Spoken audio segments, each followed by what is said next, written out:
안녕하십니까. 이번 회차 케이스 디스커션을 맡게 된 수원에서 개업을 하고 있는 윤정훈입니다. 벌써 12월입니다. 한 해가 진짜 빨리 가는 것 같습니다. 늘 느끼는 바지만 시간은 항상 빨리 가는 것 같습니다. 선생님들께서 또 올 12월 달도 잘 마무리하시고 올 한 해도 좋은 마무리 하시기를 바라겠습니다.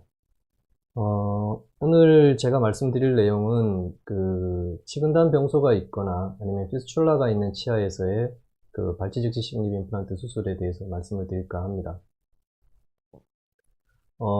앞에서 몇 번 보여드렸던 프로토콜인데요. 제가 생각하는 발치 즉시 식립의 프로토콜은 첫 번째는 클래스 1 같은 경우에는 플랩을 열지 않고 플랩리스 서저리를 하는 경우를 말씀을 드리고요. 사벽성 골결선이 있거나 협측 열개가 좁은 경우에 인터프록시말 본들이 높이가 유지가 되는 경우라고 말씀을 드렸고요. 클래스 2 같으면 플랩을 열고 셀프 컨테이닝 디펙을 만들어 주거나 셀프 컨테이닝 디펙이 안 되면 이제 발치와의 리치 스프리팅을 통해서 셀프 컨테이닝을 인위적으로 만들어 주는 그런 상황을 통해서 심플 본그라프트를 하는 것을 말씀을 드리고요.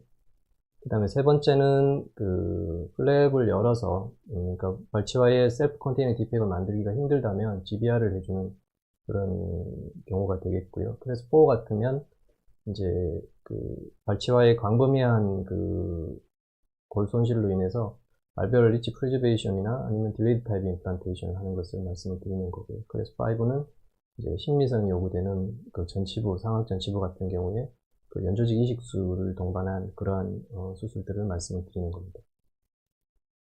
그래서 오늘 말씀드릴 내용은 이와 같이 클래스 1 케이스와 그 다음에 일부 클래스 2 케이스를 이용해서 전반적인 내용을 설명을 해드릴까 합니다. 그래서 대략 한 3건 정도의 문헌 고찰과 함께 증례를 한 5건 정도 말씀을 드리고 마무리할까 합니다. 먼저 이미디엇 임플란트에서 페리피컬 리전이 있는 경우에 전반적인 오버뷰를 한번 살펴보도록 하겠습니다. 우리가 일반적으로 이제 발치 즉시 식립을 하게 되면 이제 건전한 발치와에서 발치를 하는 경우도 많이 있지만 실제로 우리가 이제 임상에서 만나는 경우는 더 많은 경우가 결국은 이제 리전이 있는 치근단 리전이 있거나 치주적인 문제가 있거나 하는 그런 경우에 의해서 발치를 하는 경우가 많기 때문에 사실은 이제 페리피컬 리전이 있거나 하는 그런 경우가 우리가 발치 즉시 식립에서는 더 많이 임상에서 접하는 케이스가 되겠습니다. 그래서 일반적인 건전 발치와에서의 발치 식립의 생존율을 살펴보면 챈 등이 2004년에 발표한 논문을 보면은 즉시와 지연 식립의 단기 생존율에 큰 차이는 없었다 이렇게 이야기를 하고 있고요.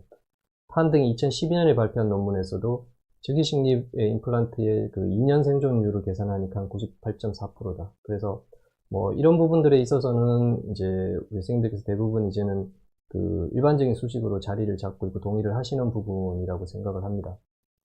그러면 이제 이와 달리 이제 우리가 페리피컬 리전이 있는 경우 혹은 그것이 좀 오래되어서 피스출라가 생겨 있는 경우라면 이제 과연 이제 어떠한 이야기를 할 수 있을지에 대해서 한번 문헌 고찰을 통해서 한번 살펴보도록 하겠습니다. 먼저 감염된 치아의 발치 즉시 식립에 대해서 이제 좀 부정적인 견해를 발표하는 그러한 논문들을 좀 살펴보겠습니다. 간단하게만 좀 살펴보겠는데요. 97년에 스왈츠 등이 발표한 논문에 의하면 감염원이 존재하는 부위에서 즉시 식립은 상대적인 금기증이라 이렇게 이야기를 하였고요. 두 번째는 페나로차 등이 2004년에 발표한 논문을 보면 급성 치근단 염증이 있는 경우에는 절대적인 금기증이다. 이거는 지금도 마찬가지죠. 급성의 염증이 있으면 발치 즉시 식립은 금기증이라고 말할 수가 있겠습니다. 그 다음에 세 번째로는 이제 퀴리넨 등이 2005년에 발표한 논문을 보면 잔존 유가 조직과 임플란트가 접촉을 하게 되면은 다시 병서가 활성화될 가능성이 있다라는 것이죠. 그래서 대략 한 상악에 400여 개, 하악에 한 100여 개의 단일 임플란트를 추적 검사한 결과 상악과 하악에 각각 1.6에서 2.7% 정도의 레트로그레이드한 페리 임플란타이티스가 발생하였다 이렇게 발표하였습니다. 물론 수치 자체가 많이 높지는 않지만 어쨌든 술 후에 이런 페리 임플란타이티스가 생길 수 있었다 이런 이야기를 통해서 전체적으로 이제 부정적인 견해를 이제 우리가 볼 수가 있는데요. 근데 이제 한 가지 특징은 이러한 그 논문들의 발표 연도를 보면 대략 한 2000년도 초 중반 정도까지의 논문들이 주로 이런 견해를 발표한 논문들이 많이 있었고요.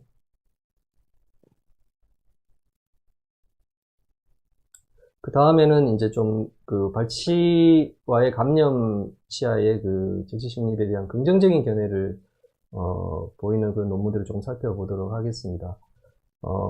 빌라와 랑겔트가 2005년에 발표한 논문을 보면 약 한 20명의 환자에서 97개의 근관 또는 치주 감염이 있는 그런 치아에서 즉시 식립을 하였을 때 15개월에서 44개월 정도 추적 검사를 한 결과 100% 생존율을 보고하였습니다. 그리고 벨 등이 2011년에 발표한 논문을 보면 그 환자 기록을 검토하여서 평균 한 20개월 정도 추적 검사한 결과 한 280여 개의 그 치근단 병소가 존재하던 치아에서 즉시 임플란트를 하였을 때 97.5% 그리고 600여 개의 그 대조군, 그러니까 건전한 발치화겠죠. 거기서 성공률은 98.7%. 그래서 이 두 개의 그 통계적으로 유의한 차이는 없었다, 이렇게 이야기를 하고 있습니다. 그래서 결국 이제 성공률이 비슷했다, 우리가 이렇게 유추해 볼 수가 있겠죠. 그 다음은 그 카셉 등이 2007년에 발표한 논문을 보면 감염이 존재하는 치아의 발치 즉시 식립을 하였을 때 한 30여 개 증례에서 1년에서 한 6년 정도를 추적해 본 결과 한 97.7%의 성공률을 보였다고 합니다. 그리고 후가조트가 2012년에 발표한 논문을 보면 한 400여 개의 그 감염 발치와의 즉시 식립 시 2년 정도 추적을 했을 때 97.8%의 성공률을 보였다고 합니다. 그래서 대략 감염 발치와의 성공률이라는 것들도 대략 한 97% 이상 98%까지 나오는 그러한 논문의 결과들이 많이 있습니다. 그리고 이러한 논문들이 앞에서 보신 그 논문들도 보면 대략 한 2000년대 중후반을 넘어서 2010년대에 넘어오면서부터는 이러한 그 성공률이 높다라는 발치 즉시 감염 발치와에서도 그런 논문들이 이제 그 많이 발표되고 있다, 이렇게 우리가 이야기를 할 수가 있겠습니다. 그래서 그러한 것들을 바탕으로 우리가 문헌을 잠깐 살펴보고 넘어가도록 하겠습니다. 치근단 병소를 가진 치아의 발치 후 즉시 식립 임플란트 및 보철을 통한 식미적 회복에 대해서 국내 논문이 되겠습니다. 2012년에 발표한 논문이고요. 이 논문은 이제 케이스 리포트가 되기 때문에 해서 성공을 했다, 이제 이런 논문이 되는데, 이제 제가 이제 말씀드리고 싶은 거는 여기서 제시하고 있는 이제 치료 프로토콜이 되겠습니다. 그래서 한번 살펴보고 넘어가면 감염 발치화에서 확실한 그 발치화의 유가 조직을 제거하고 또한 전신적인 항생제를 투여하였을 때 성공률이 높다, 이렇게 이야기를 하고 있고요. 그래서 식립 전후로 전신적인 항생제를 투여했다, 이렇게 이야기를 하고 있고요. 그 다음에는 이제 발치와에 대해서는 감염 발치와의 처치 부분에 있어서는 발치와의 유가 조직을 제거하고 그 다음에 크로렉시딘 용액으로 소독을 해주고 그 다음에 테트라사이클린 용액을 소킹을 해주고 그 다음에 이제 임플란트를 식립을 하였다, 이렇게 이야기를 하고 있습니다.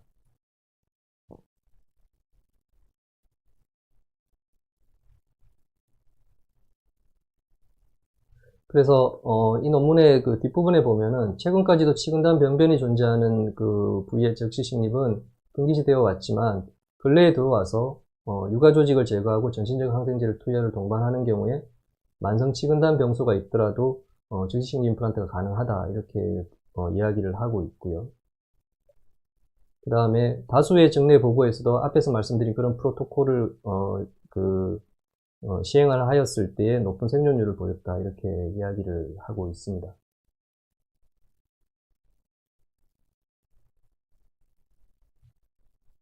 그래서 이 논문들과 그 앞에서 또 말씀드린 그런 여러 가지 그 논문들을 종합을 했을 때 이제 우리가 전신적인 항생제 투여의 중요성에 대해서 한번 좀 살펴보고 넘어갈 필요가 있습니다. 그래서 와스드랍 등이 2010년에 발표한 논문을 보면 전신적인 항생제를 투여하고 난 이후에는 유가 조직이 혹시나 이제 발치와에 남아있다 하더라도 잔존 감염을 억제하거나 또한 그 항생제를 술전에 투여했을 때 세균의 양을 줄여주는 역할을 한다, 그렇게 이야기를 하고 있고요.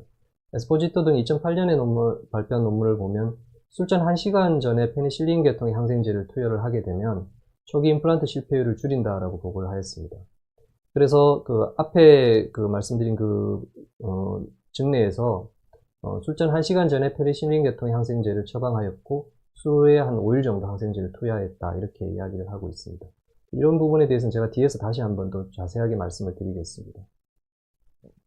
그리고 이제 발치와 처치의 중요성은 앞에서 말씀드린 것처럼 앞에서 성공적인 결과들을 발표한 그러한 논문들의 대부분은 이런 감염원의 제거의 중요성을 강조하였고요. 그 다음에 발치와의 처치 및 전신적 항생제 투여를 언급하고 있습니다. 그리고 에반스가 발표한 논문에서도 마찬가지로 이제 특히 상악 전치부 같은 데에서 이제 잔존 유가 조직이 남아 있으면 이제 다시 활성화되어서 골괴사를 야기할 가능성이 있기 때문에 앞에서 말씀드린 그러한 유가 조직을 제거하고 이런 식염수나 클로렉신을 사용한 세척 이런 것들을 해줘라 그렇게 권고를 하고 있습니다. 그래서 이상의 것들을 종합을 했을 때 우리가 이제 감염 발치화가 있는 경우에 어떠한 처치들을 해줘야 되는지를 유추를 해볼 수가 있을 건데요. 크게 두 가지로 나눌 수가 있겠죠. 첫 번째로는 이제 전신적인 요인을 조절하는 문제가 하나가 있고요. 두 번째는 국소적이고 수술적인 요인을 제거하는 그런 문제가 있겠습니다. 그래서 먼저 전신적인 요인의 조절을 좀 살펴보도록 하겠습니다. 복잡한 이야기를 가능하면 안 하려고 하는데요. 선생님들께서 편하게 들으시고 나중에 마지막 부분에 이제 제가 프로토콜처럼 정리를 해 놓은 것이 있으니까 그런 것들을 참고를 하시면 되겠습니다. 예방적인 항생제 요법이겠죠. 물론 이제 전신적인 투여를, 전신적인 요인을 조절해서는. 그래서 예방적 항생제에 대한 문헌 고초를 잠깐 살펴보고 넘어가겠습니다. 술전 항생제 요법의 영향에 대해서, 임플란트의 성공에 대해서, 라스킨 등이 2000년에 발표한 논문을 살펴보면, 시간 관계상 결론만 말씀을 드리겠습니다. 약 한 2900여 개 이상의 임플란트를 평가한 결과, 술전 항생제를 사용하지 않은 군에서는 약 한 10% 정도의 실패율을 보였다고 하고요. 사용한 군에서는 한 4.6% 정도의 실패율을 보였다고 합니다. 그래서, 거의 한 2배 이상이 되지요. 성공률과 성공과 실패의 차이가. 그래서, 충분히 유의할 만한 결과가 있고, 이것은 이제 술전 항생제 사용이 그만큼 유용하고 또 중요하다. 그렇게 이야기를 할 수가 있겠습니다. 그래서 사실은 이제 우리가 항생제를 예방적으로 쓰든 수루에 쓰든 간에 어떤 정립된 프로토콜이 사실은 있는 것 같지는 않습니다. 여러 논문에서도 그런 이야기들이 나오고 있고요. 그래서 술자에 보통 경험척적인 면에서 이제 사용을 하는 경우가 많은데, 그래서, 예방적 항생제 사용의 원칙에 대해서 칼미시 책에 보면 이제 벌크가 61년에 발표한 원칙이 있습니다. 그래서 이거에 의해서 비교적 예방적 항생제 사용의 원칙들이 이제 또 프로토콜이 어느 정도 이제 정해졌다 이렇게 이야기를 하고 있습니다. 원칙이 한 4가지 정도가 있습니다. 근데 오늘은 시간 관계상 제일 중요한 첫 번째 원칙만 좀 살펴보고 넘어가겠습니다. 그래서 첫 번째 원칙은 술식이 수루 감염의 발생과 위험성이 충분히 있어야 한다는 것이, 그런 경우에 이제 예방적 항생제를 사용을 해주라 이런 이야기가 되겠죠. 그러면 어떤 환자가 이제 수루 감염의 발생과 위험성이 이제 충분히 있는 환자인가, 어떤 상태가 그런가, 이것들에 대해서 잠깐 우리가 살펴보고 넘어가도록 하겠습니다. 먼저 그러면 이제 환자의 전신 상태에 대해서 조금 우리가 살펴볼 필요가 있겠죠. 왜냐하면 임플란트 환자들은 대부분 이제 연령이 높으시거나 또 구강 상태가 좋지 않기 때문에, 또한 한두 가지 전신적인 질환을 가지고 있으신 분들이 대부분이죠. 이렇게 병력이 없는 깨끗한 환자분들은 저도 근래에 이렇게 치료해본 기억이 없을 정도로 대부분은 이제 한두 가지 이제 병력이 있으신 분들이 많지 않습니까? 그래서 이러한 환자의 전신 상태를 분류하는 경우는 이제 보통 많이 쓰이는 것들이 이제 미국 마취과의사 협회에서 분류하고 있는 아사 분류가 많이 이용이 되고 있죠. 그래서 아사 1, 2, 3, 4, 5까지가 있고요. 이 부분은 뒤에서 제가 뒤에 표로 다시 설명을 해드리겠습니다. 아사 4나 5에서는 이제 수술에 대한 금기증이다 이렇게 생각을 하시면 되겠고요. 이것은 이제 구강외과 교과서에서 발췌한 내용인데요. 아사 신체 상태에 따른 치과 치료의 변형에 대해서 살펴보도록 하겠습니다. 아사 1 같은 경우에는 이제 전신적으로 건강하신 분들이 있지요. 그런 경우에는 뭐 정상적인 진료를 하면 되고요.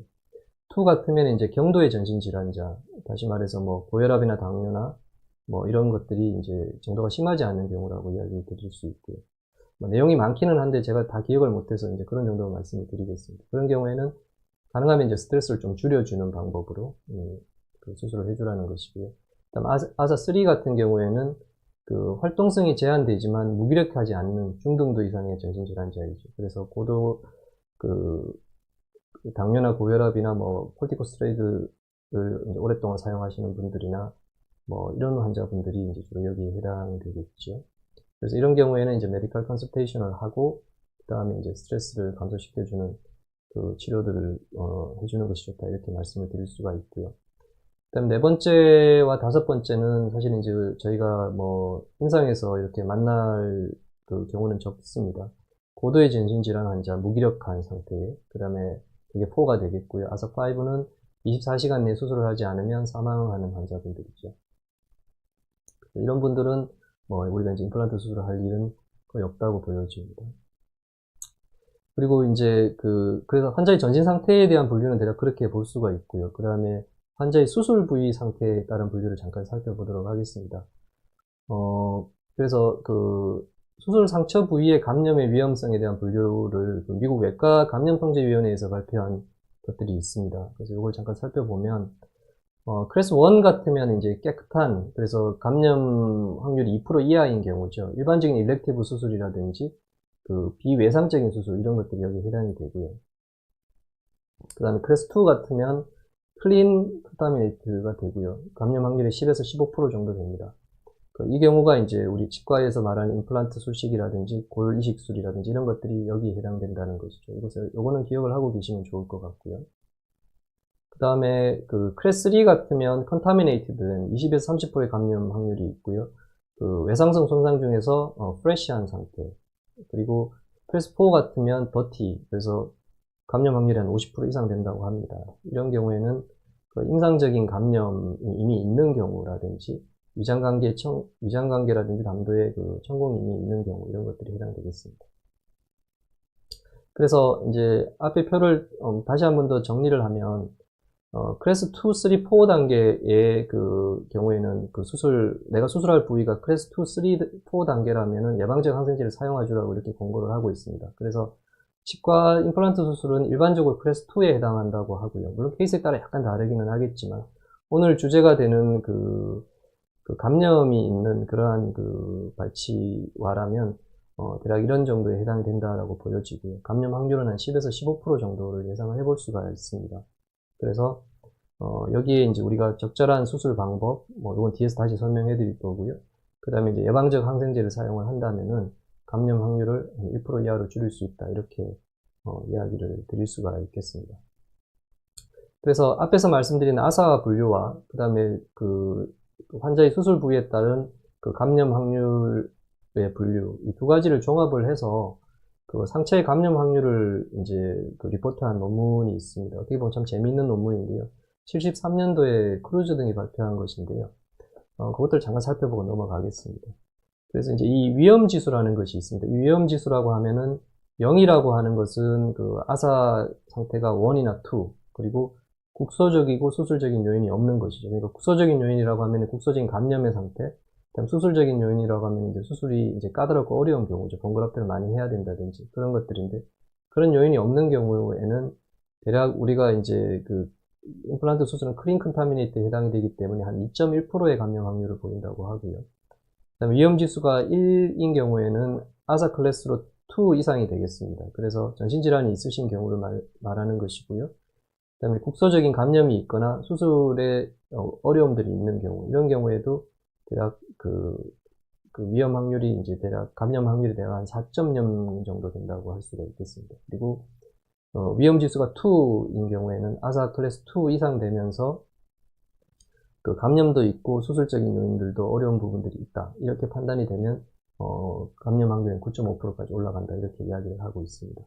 그래서 뭐 이 수치들이 사실은 임상적으로 우리가 어떤 의미가 있는지는 사실 저도 정확히 잘 모르겠지만 어쨌든 이런 정도의 위험들이, 감염 확률들이 있을 수 있다라는 것들을 염두에 두고 우리가 이제 그 발치와의 감염된 발치와의 수술이 임하는 것들이 좀 좋지 않을까, 그렇게 생각을 합니다. 그래서 이제 이 부분 넘어가도록 그렇게 하겠습니다. 그래서 이제 이러한 그 예방적 항생제를 사용을 하는 것들이 중요하고 또 이제 수루 항생제 처방도 중요하다고 이야기를 드렸고요. 그래서 감염 발치와가 있는 경우에 그 일반적으로 우리가 사용하는 예방적 항생제는 이제 뭐 선생님들 대부분 다 아시겠지만 페니실린 계통의 베타락탐 계통의 항생제 중에서 페니실린, 그 중에서 이제 아목시실린이 보통 많이 사용을 하고 있고요. 그 다음에 이제 알러지가 있는 경우라면 이제 클린다마이신 쪽으로 이제 우리가 사용을 해볼 수가 있겠습니다. 그리고 이제 그 수술이 상악동 수술이라면 그 베타락타메이즈 에 대한 이제 그 저항하는 그 세균들이 있기 때문에 그것들을 갖다가 그런 세균들을 또 잡기 위해서 이렇게 클라볼로닉 애시드를 이제 추가한 우리가 상품명으로 오그멘틴을 많이 사용을 하고 있죠. 그래서 이런 것들이 이제 예방적 항생제의 사용에 해당된다라고 볼 수가 있겠습니다. 그래서 앞에서 말씀드린 여러 가지 내용들을 이제 종합을 하면 그 칼미치가 발표한 그 예방적 항생제 사용의 프로토콜이 있습니다. 이것들로 이제 한번 살펴보고 마무리 전신적인 요인에 대한 조절에 대해서는 마무리하도록 그렇게 하겠습니다. 먼저 그 카테고리 1 같은 경우에는 그 인펙션 리스크가 좀 낮다라는 것이 로우라고 볼 수가 있고요. 여기에 해당되는 수술들은 이제 건강한 환자들에 있어서의 그 일반적인 발치라든지 그라프트를 하지 않는, 그 다음에 이제 세컨 스테이지 서저리 이런 것들이 해당이 되고요. 이런 경우에는 굳이 이제 항생제를 사용을 하지 않아도 술 전후에 다 사용하지 않아도 된다 이렇게 이야기를 하고 있습니다. 그리고 카테고리 2 같으면 이제 인펙션 리스크가 모더리트하다고 볼 수가 있고요. 우리가 보통 서지컬 발치라든지 소켓 프리저베이션, 그 다음에 이미디엇 임플란트들이 여기에 해당된다고 볼 수가 있고요.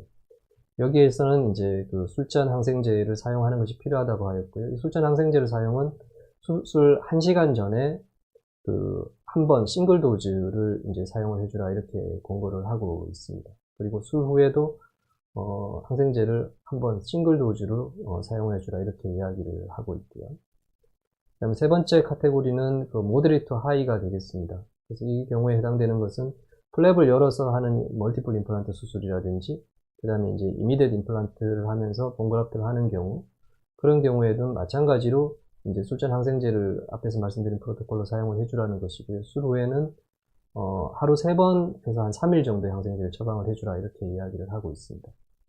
그 다음에 네 번째 카테고리는 이제 그 인펙션 리스크가 높은 경우 이제 하이가 되겠습니다. 이때는 크레스털 어프로치 앤 사이너스 그라프트, 그리고 오토 블락본 그라프트, 그 다음에 카테고리 2와 3에 해당되는 수술들이기는 하지만 그 우리가 전신질환이 있는 그런 환자분들이 있죠. 그래서 이런 경우에는 카테고리 4에 해당이 되고, 이때는 술전 항생제를 사용을 해주고 그 다음에 하루 3번 그 항생제를 수루에 한 5일 정도 처방을 해주라 이렇게 이야기를 하고 있습니다. 그 다음에 다섯 번째는 이제 그 인펙션 리스크가 높은 경우인데 사이너스의 라테럴 어프로치를 이야기를 하고 있고요. 이 경우에는 앞에서 말씀드린 대로 그 베타락타메이즈를 분비하는 세균들 때문에 그 오그멘틴과 같은 그러한 그 항생제를 사용을 해주라고 이야기를 하고 있고요. 그래서 그 술전 항생제를 이 경우에는 하루 정도, 그러니까 3번 정도 술전에 이제 처방을 해주라는 것이고요. 수루 처방은 한 5일 정도 처방을 해주라. 그렇게 이야기를 하고 있습니다. 그래서 선생님들께서 이런 것들을, 이 부분을 기억을 하고 계시면, 여러 가지 임플란트 수술 전에, 혹은 수술 후에, 처방에 좀 참고를 하시면 좋을 것 같습니다. 이렇게 해서 이제 우리가 전신적인 요인의 조절에 대해서 한번 살펴봤고요. 그러면 이제 국소적이고 그다음에 수술적인 요인의 조절에 대해서도 한번 살펴보도록 그렇게 하겠습니다. 세 번째 문헌 고찰이 되겠는데요. 그 이미디엇 임플란트에 대한 시스테믹 리뷰 논문입니다. 그 올테가가 2012년에 발표한 논문이 되겠는데, 여러 가지 그 발치 즉시 식립의 항목에 대해서 설명을 하고 있는데, 그 중에서 오늘에 해당되는 그 페리피컬 인펙션이 있는 경우에 그 발치 즉시 식립에 대해서 이야기한 것들을 살펴보면, 만성적인 그 치근단 염증이 있는 경우에는 그 리스크 팩터이기는 하지만 그래도 절대적인 컨트라 인디케이션은 아니다라는 것이죠. 그래서 대부리망을 잘 해준다면 이제 수술이 가능하고 또 괜찮은 결과를 보인다. 그렇게 이야기를 하고 있습니다. 그래서 그 국소적인 요인의 컨트롤에 있어서 감염 발체 인펙션 컨트롤이 중요하겠지요. 그래서 이 부분에 대해서는 증례를 통해서 살펴보도록 그렇게 하겠습니다. 첫 번째 증례에서 증례를 통해서 여러 가지 설명들을 좀 드릴까 합니다. 그래서 환자분이 이제 이렇게 내원을 하셨고요. 46번과 47번 부위가 흔들리고, 그 다음에 씹을 때 아프고, 그 다음에 뭐 염증이 생겨서 자꾸 붓는다 이렇게 이야기를 하셨고요. 그래서 CT를 보면 펠비컬 리전도 좀 있고요. 그 다음에 치아의 그 포케이션 부위가 좋지 않은 것들을 우리가 확인할 수가 있습니다. 47번 부위도 마찬가지로 펠비컬 인펙션이 있고, 그 다음에 포케이션 부위가 좀 좋지 않은 것들을 같이 확인을 할 수가 있습니다. 그래서 술전 환자분의 상태를 보면 그 57세 남자 환자분이었고요. 그 다음에 그 PMH로는 고혈압과 당뇨가 있으셨고, 그래서 저는 아사2 정도로 판단을 했고요. 그 다음에 스모킹이 있으신 그런 상태였습니다. 그리고 PDH로는 앞에서 말씀드린 것처럼 치아에 동요도가 있었고, 엑스레이와 CT상으로는 이제 방사선 투과상이 치아 주변에 관찰되었고, 치근단 염증이 보였다. 이렇게 말씀을 드릴 수가 있겠습니다. 그래서 앞에서 말씀드린 그 전신적인 위험 인자를 좀 이렇게 적용을 해보면 대략 위험 지수로는 아사2 이상이며 국소적으로 염증이 있었기 때문에 대략 1번 정도의 위험 지수라고 판단을 했고요.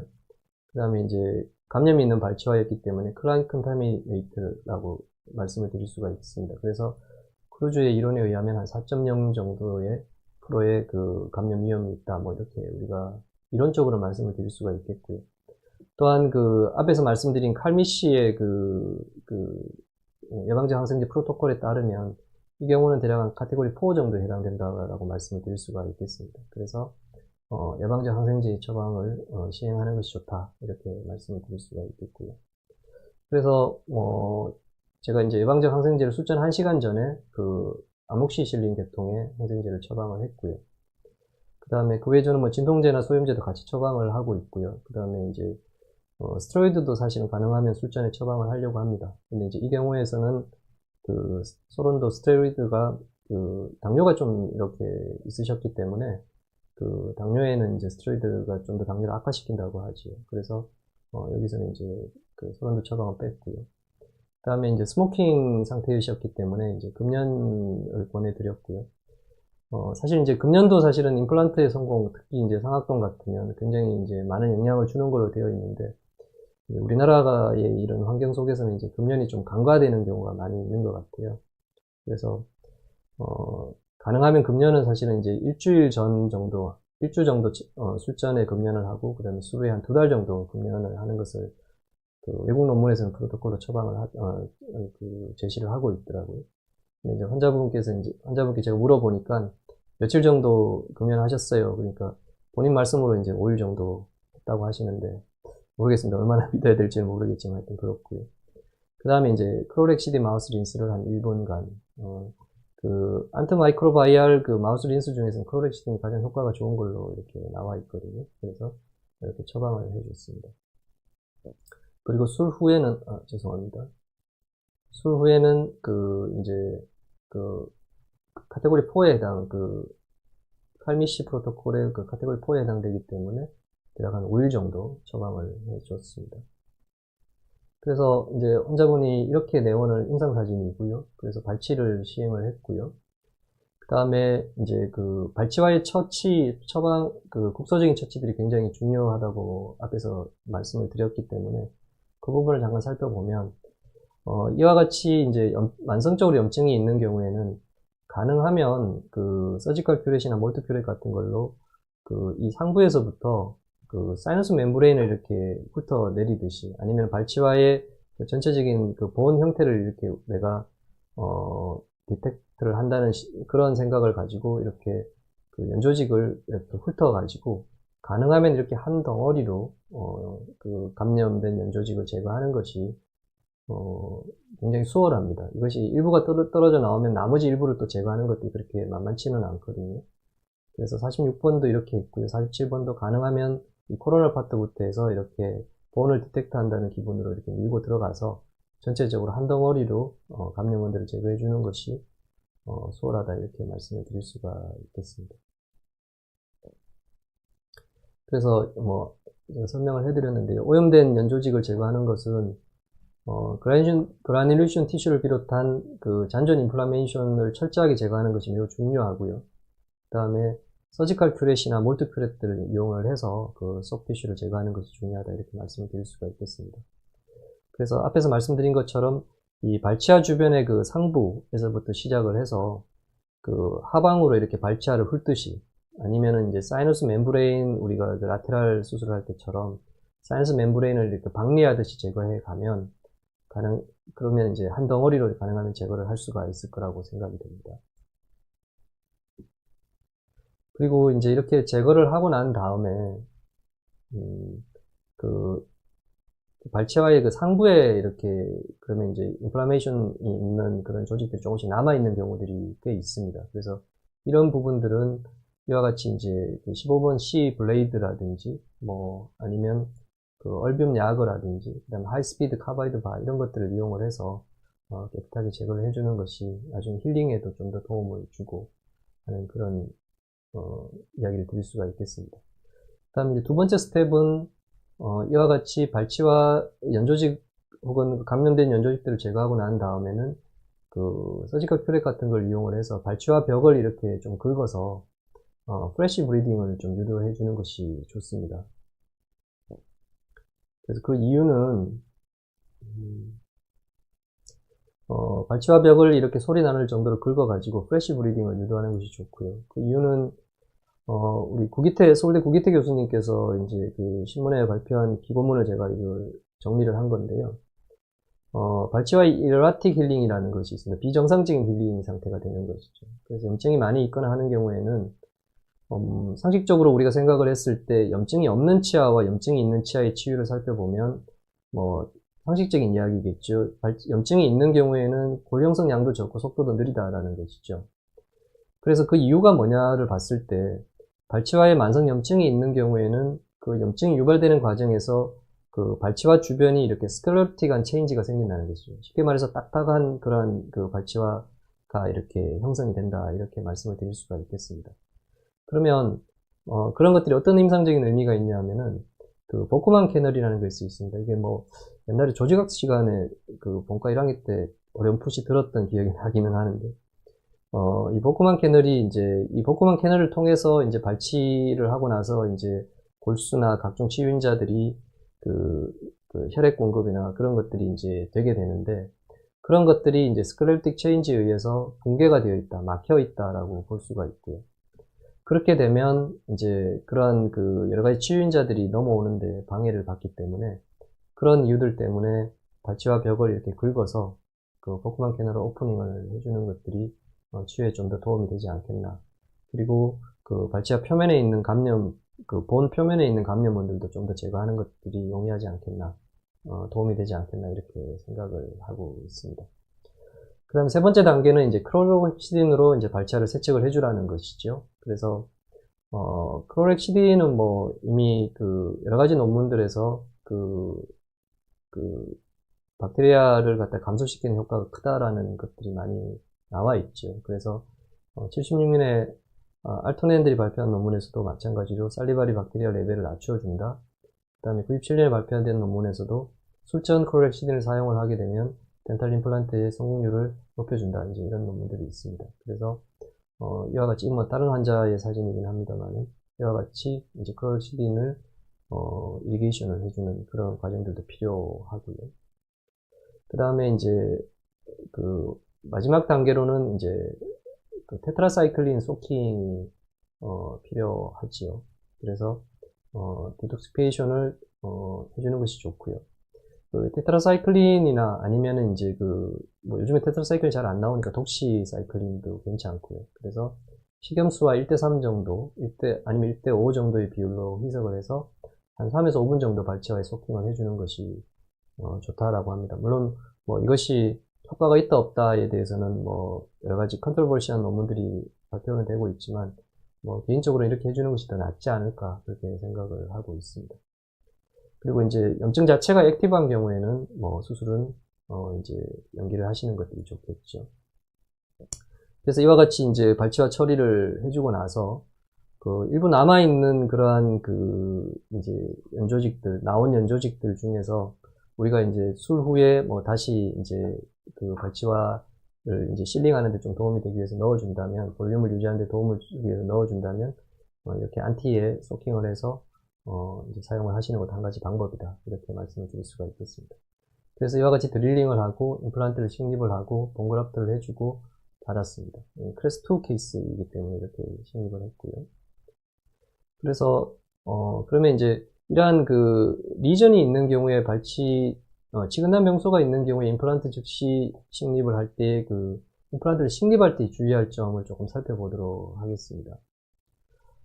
첫 번째로는 가능하면 그 병소가 있으면 그 병소를 관통을 해서 임플란트를 식립을 해주는 것이 임플란트의 초기 고정을 얻는 데 도움이 되는 것이죠. 뭐 이거는 선생님들께서 쉽게 이해를 하실 거고요.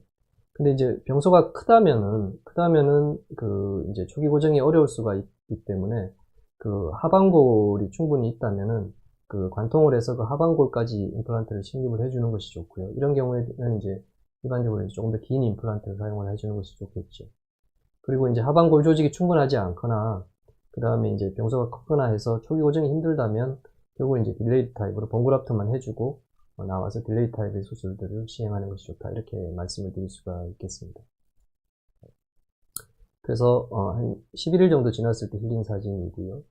그 다음에 25일 정도 지났을 때 이 환자분 힐링 사진이 되겠습니다.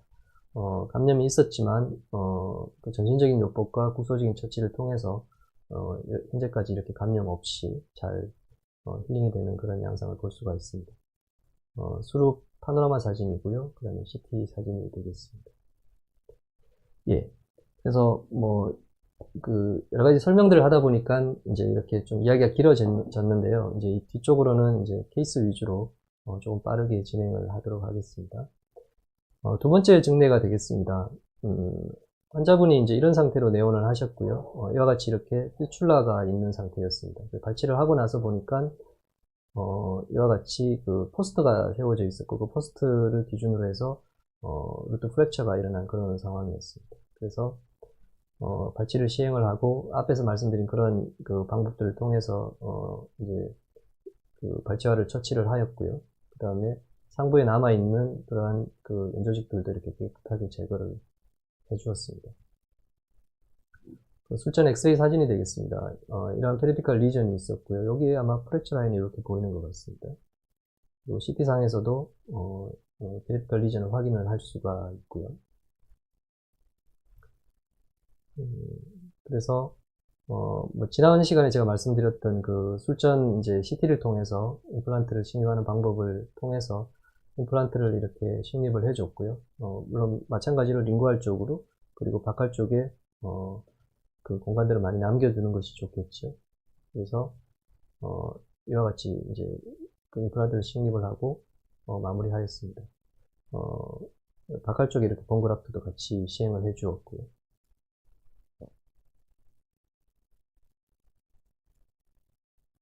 그래서 사진을 대략 한 1개월 28일 정도 지났을 때 찍었습니다. 임상 사진을.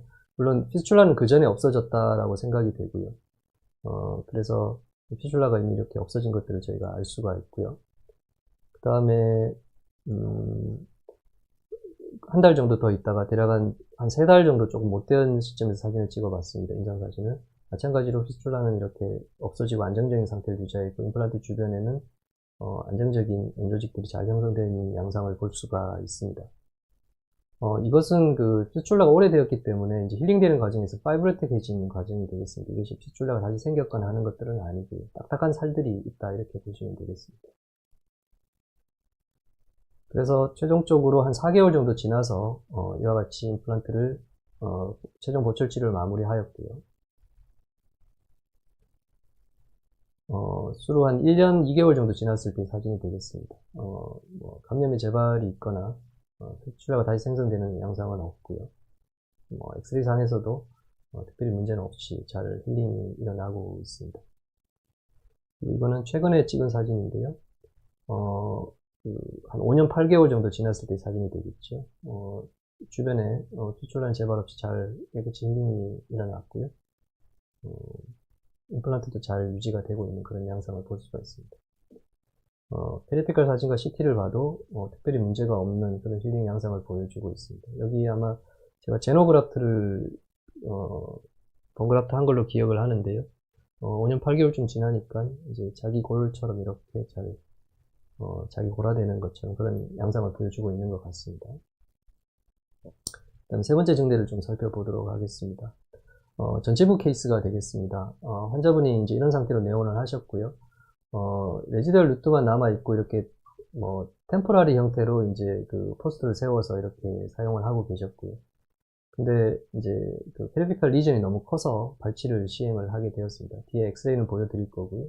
그래서 이렇게 발치를 시행을 하고, 그 다음에 그 페리피컬 리전을 이와 같이 앞에서 말씀드린 것처럼 한 덩어리로 이렇게 제거하는 것들이 수술을 좀 더 용이하게 만드는 그런 방법이 되겠습니다. 그래서 페리피컬 리전이 좀 컸지요. 이렇게 되어 있었고요. CT상으로도 리전을 우리가 확인을 할 수가 있겠습니다. 이 부분은 시간 관계상 지나가도록 하겠습니다. 그래서 임플란트를 계속 말씀드린 방법대로 식립을 하였고요. 최종적으로 이렇게 식립이 되었습니다. 그리고 이제 보철은 한 3, 4개월 정도 있다가 완성을 했고요.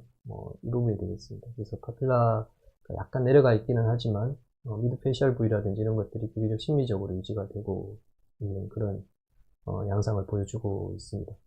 그래서 대략 1년씩 지났을 때 사진을 보면 페리피컬 리전들이 이제 사라지고 있는 그런 양상을 볼 수가 있고요. 2년 24일 정도 지났을 때 그 임상 사진이 되겠습니다.